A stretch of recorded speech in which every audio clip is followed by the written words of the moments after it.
For most of the day, the Prime Minister had to watch others putting their shape on his net zero announcements. The front pages divided, and so did his own party. We're not going to save the planet by bankrupting the British people. There are colleagues who I think are looking at this through the lens of the next year, the next Uxbridge by-election. You've got to be a bit more far-sighted than that. And then came industry, led by the boss of Ford, who said car manufacturers needed ambition, commitment and consistency. And Rishi Sunak's relaxation of net zero targets would undermine all three. Boris Johnson said, "We cannot afford to falter now." Rishi Sunak tried to seize back control of his own announcement today. There was an emergency 30-minute cabinet on the phone, and then this. Let me get straight to it. This debate needs more clarity, not more emotion. The test should be, do we have the fairest credible path to reach net zero by 2050 in a way that brings people with us? Since I've become Prime Minister, I've examined our plans, and I don't think they meet that test. We seem to have defaulted to an approach which will impose unacceptable costs on hard-pressed British families. A few select Tories listened alongside the press as he attacked several years of Conservative policy on the environment and then outlined how he'd change it. I'm announcing today that we're going to ease the transition to electric vehicles. You'll still be able to buy petrol and diesel cars and vans until 2035. We will give people far more time to make the necessary transition to heat pumps. We'll never force anyone to rip out their existing boiler and replace it with a heat pump. Is this all because you're panicking about losing the election? I've been thinking about these issues for a long time. This is not actually about politics. Right? This is not about the politics. This is about doing what's right for the country in the long term. This is about me having had this job for just under a year, thinking hard about the things that will make real difference, that will bring real change to this country. I guess the question for all those people who are criticising this approach is to ask them to justify to all those families up and down the country why they think it's right, to ask them to find £5, 10, 15, 20,000 pounds at a time when budgets are obviously tight. Rishi Sunak, shame on you! Some protesters gathered outside Downing Street. The Climate Change Committee, established in law to measure progress towards the net zero target, said if boiler replacement and other plans were being diluted, they wanted to see the government's new plan for hitting its targets. Rishi Sunak didn't produce replacement policies, but said the targets remain in place. The Climate Change Committee 3 months ago suggested the government was already dangerously close to missing its target for bringing down carbon emissions. Environmental groups, factoring in the impact of today's announcements, think it's now decidedly off course. With these announcements, I cannot see how we, in any conceivable universe, could be on track to meeting our legally binding obligations associated with our pathway to net zero. Rishi Sunak today is saying we are on track. Anyone can say anything, but I don't think it's true. I mean, it simply cannot add up. So I'm very happy to say that we in the UK are going to lead by example. Rishi Sunak was known to be uncomfortable with the commitments Boris Johnson made on carbon when he was trying to galvanise other countries to sign up to targets at the COP26 summit 2 years ago. But Boris Johnson and some of his supporters believe that leadership was critical then and now. In a world which is looking at the UK for leadership on how we deliver this, if we weaken that leadership and resile from commitments we've already made, other countries will find that journey both less appealing, but probably also less pressing. You can't underestimate how the global consensus on this, which is fragile enough, can be weakened if some of its key anchors start to slip. Rishi Sunak insisted his approach to net zero would bring the public along with political leaders. But his critics argue he's ducking, not confronting tough decisions that face leaders across the world. One of the interesting things in this speech was the way Rishi Sunak did a sort of prologue in which he said, I've been buried in these sort of 5 technocratic pledges. You're going to hear a bit more about the real me soon, the person who's actually up for re-election. And this apparently is the first of some big policy unveilings. The way he framed that was that he was going to be the character of change, the candidate of change in the general election. A word he kept coming back to, though, of course, on this one, this particular policy area, his main change is undoing Conservative policy that's been there before. He also said that he was going to not go to either of the extremes, but come away from them and go down the middle. Well, on this very area that he's launched this whole new sort of unmasking of the real me, well, there was a kind of policy consensus across the party leaderships on net zero. And one Tory MP said to me this afternoon, well, he's chosen one side. He's chosen, as this Tory MP would claim it, one lot of extremists to follow. The other thing that Rishi Sunak said was that he was going to be a leader, if he was re-elected, you'd see more of this, who took hard choices. But on net zero, he's actually diluted the hard choices. He hasn't told people what he's going to replace them with. And he's kind of saying, trust me. And in a sense, I think he's saying to the Conservative Party, when it comes to the political effectiveness of all of this, you see how we wrong foot Labour on this, who are going to stick to at least the petrol and diesel car ban date, the original one. He's saying, trust me, we can wrong foot them. Gary Gibbon in Westminster. Jackie. Well, how is the Prime Minister's change of messaging on the government's green strategy playing out with voters and businesses? We conducted an exclusive poll with the polling company Find Out More. 40% of voters said they were less likely to vote Conservative if the government didn't stick to their previous climate change commitments. Our senior political correspondent Paul McNamara has more. A horizon shimmering with the prospect of an electric future. The northeast coast has become a hub of engineering and technological advancement, marching towards a future that now feels a little less certain. I'm surprised, really, and quite disappointed about it. There's been very strong messaging, actually, and very clear messaging from government, really, for quite a few years on this. And it's probably one of the few areas of policy where it has been really consistent message, very clear to businesses as to what is expected of us, what will be incentivised and what we should be working towards. And I think industry has stepped up to that. These components make key parts for the renewable sector. The fear, politics over progress. We need to know that we have an industrial strategy in the long term that isn't anything to do with the political cycle, 2024 general election, so that we can plan around that and we can create those secure, high-quality jobs for the future and contribute to the economy. This isn't about business, but bills and keeping them down, says the Prime Minister. A delay on banning petrol and diesel cars by 5 years will make motoring cheaper, he says. Voters are less sure. All the economists seem to be saying that it's cheaper to make the change now than to wait. So I'm just puzzled. I don't understand the logic or the reason behind it. Yeah, I think when it affects you personally, at that point it's when you really think about it.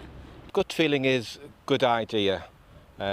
He's sticking to his target of 2050, and as long as we get there by then, the fact that it'll be easier to save money in the short term but still get the target, it's fine by me.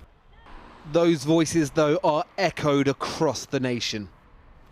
The government will inevitably have one eye on a general election. So how does this go down with the general public as a whole? Well, in an exclusive poll for Channel 4 News by Find Out Now, they asked more than 2,000 people whether or not they would be more or less likely to vote for the Conservatives at a general election if they don't stick to current climate change commitments. About half of people said it won't make any difference whatsoever. 12.3% of people said it would make them more likely to vote for the Conservatives, but more than 40% said it would make them less likely to vote for the Conservatives. Within that number, though, there are a lot of people who have voted Conservative in the past. Among them, again, about half of them said it will make no difference whatsoever. Just more than a quarter said it would now make them more likely to vote Conservative again. But 21.4% of people who voted Conservative at the general election in 2019 now said they would be less likely to vote for them again. Not just a turn-off for many voters. In the shadow of Westminster, the automotive sector arrived en masse to talk going green. The consensus here, the car mat's been pulled from under them. Phase out date of 2030 is the whole mechanism that has driven billions and billions of pounds worth of investment. The automotive industry is like an oil tanker. There are billions of pounds involved, hundreds of thousands of workers, massively complicated supply chains, and they're all heading in that direction. So any change in that trajectory has a major effect. So might this cost investment then? It's a possibility, isn't it? If I were a manufacturer in a market elsewhere, I'd be wondering whether or not the UK is the right place to make my investment. Green's success so far, though, means the PM has a point, says the boss of one major leasing firm. As a country, we are leaps ahead of everybody else, and that head start, I think, will continue always. OK, so you don't think changing of the dates from 2030 to 2035 is actually going to have that big an impact? Personally, I think no. We've started this adoption juggernaut, it's rolling, and I think it'll continue. Election gamble or electric goods sense. Today, the Prime Minister rolled the dice that may see him lose support from business and even voters he once had. Well, shortly before the Prime Minister spoke, I spoke to Chris Skidmore, chair of the Independent Government Review on Net Zero.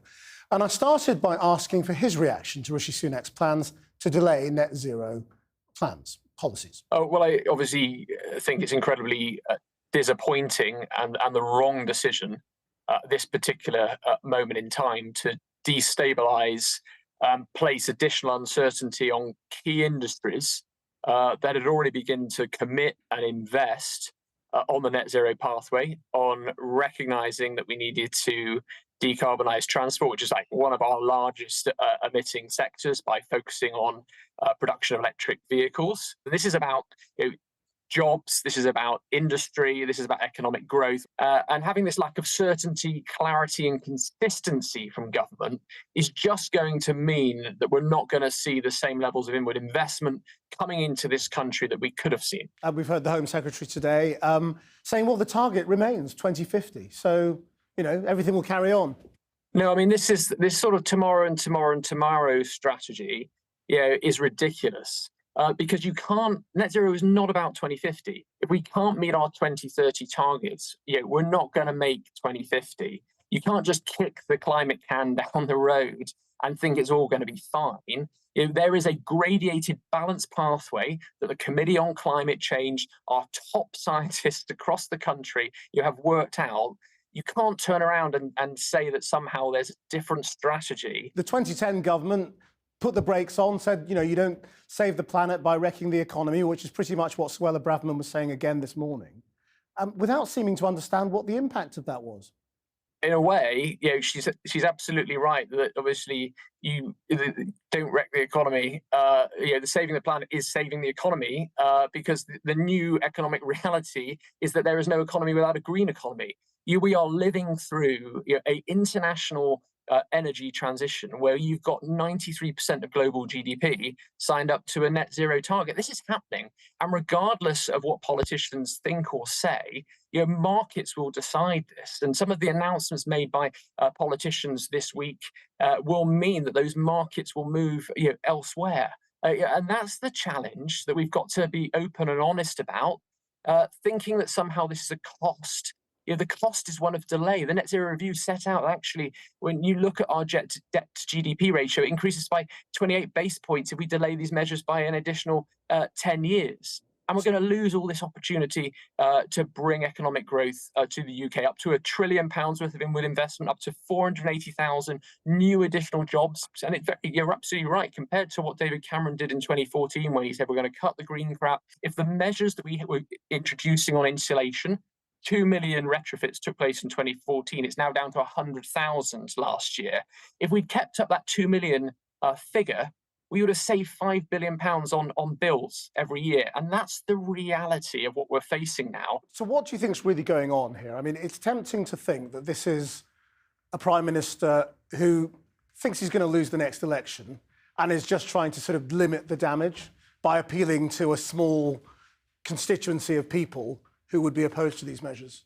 Do you think that sounds plausible? Yeah, and it's a very small constituency, a vanishingly small constituency. All the polling, particularly the MRP targeted polling in red wall seats and blue wall seats that we need to win, the most marginal seats, all show that tackling action on climate change and decarbonisation is actually number 3 in the polls behind the economy and the NHS. And I would say, actually, net zero targets that number 1 priority around the economy. We've got high inflation rates, record inflation rates in the UK because of a cost of gas crisis. It was our energy bills have driven inflation disproportionately higher than the rest of Europe and the US, because we still have 80% of our home heating is on gas compared to 50% in Europe. What do you think Rishi Sunak's doing? Why is he doing this? It's obviously on the back of that Uxbridge by-election, which was a by-election that doesn't represent a national poll. But Uxbridge and ULEZ isn't a net zero measure. It's designed to tackle nitrous oxide, air pollution, and prevent childhood deaths. Actually, we're now entering a sort of dangerous culture war, where I don't see this being sort of something that marginal voters, are going to vote for. The danger is they're only going to vote against. I think the challenge here is that we're by focusing on specific areas to a vocal minority. 9 of my colleagues voted against the energy bill the other week.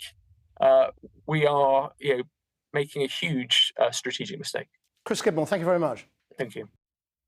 Well, the former Environment Secretary, now backbench Conservative MP George Eustice, joins me now from Westminster. Well, there you are, from your own side. It's a huge mistake. It's bad for consumers. It's bad for business. It's utterly incoherent and it's unpopular.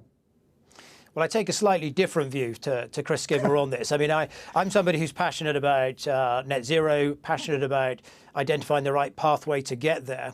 And I also agree with him that you don't just keep kicking the can down the road. You need to identify that pathway. But it's a complex argument the Prime Minister's tried to make today. But nevertheless, I think he's right, because the real threat, actually, to net zero is that you prematurely lock in the wrong policy solutions, the wrong policy mix, or indeed lock into infrastructure from sort of first-generation charging equipment, for instance, that might not be fit for purpose in 5-10 years. And that actually means that by the late 2030s, you realise you're not going to get to net zero. So I think there's something to be said for creating the space for there to be innovation and for the technologies that we have to mature so that when we properly deploy it, it actually is effective. Where's the evidence, though, that people don't want to switch? We're going to lose consent. Yes. Well, I think, for instance, I've been making an argument around boilers for off-grid properties, so off the gas grid properties. There had been a proposal to abolish replacement boilers in those properties from 2026. And that's a policy that's sat around for about 6 or 7 years. But what's happened in that time is other technologies have come through. And the presumption that an air source heat pump is the only technology you could have has fallen away. We're seeing renewable liquid fuels develop, both in terms of the volume of supply and the technology around them. And it means that it doesn't apply to most people, this, though, does it? I mean, the weird thing about today, 1.7 million homes, and for a very small cost, a fraction of the cost of a boiler, you can make a change. I mean, the weird thing about today was that Rishi Sunak claimed he'd cancelled a load of policies that I must have just been asleep for. I mean, when did they announce that we were all going to have 7 bins and that they were going to tax meat?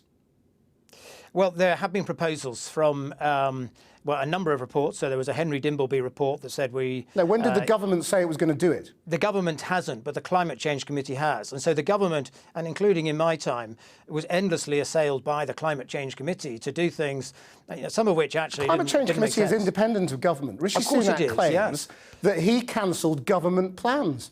Is he just making stuff up? Well, when was there ever a government plan? Look, I think I can forgive all politicians a bit of rhetoric. There weren't government plans. Oh, so it was nonsense then? It was just rhetoric? No, it is not nonsense. But rhetoric is not true on that. There have been many representations, and the Climate Change Committee, for instance, have been consistent in saying that we should either run some kind of advertising campaign to encourage people to eat less meat or indeed tax meat. And there's been lots of representations of that sort. It doesn't actually make sense because you could reduce meat consumption in this country, but because we measure emissions rather than consumption, you actually wouldn't cut your carbon emissions at all. You would simply be exporting more of that meat. So there are arguments that certain people have made. But it was never government policy. It's just nonsense to say that he's cancelled a load of things that were going to happen. They were never going to happen. It wasn't government policy. Yeah. No, that's right. And I'm not in my time anyway. I wasn't aware. But it is absolutely true that the government was relentlessly assailed by representations of this sort.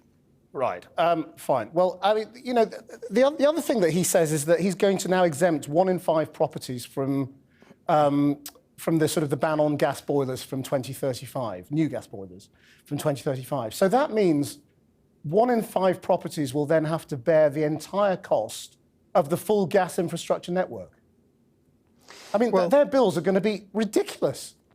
Yeah, well, I mean, at the moment, the really big conundrum is what you do with those properties that are on mains gas, and it's the big question. My personal view on this is that there's actually huge potential for ground source heat pumps, particularly when you get to district level heating. So taking whole estates, or maybe 100, 200 houses, and using ground source heat as the replacement for gas, almost like a new utility.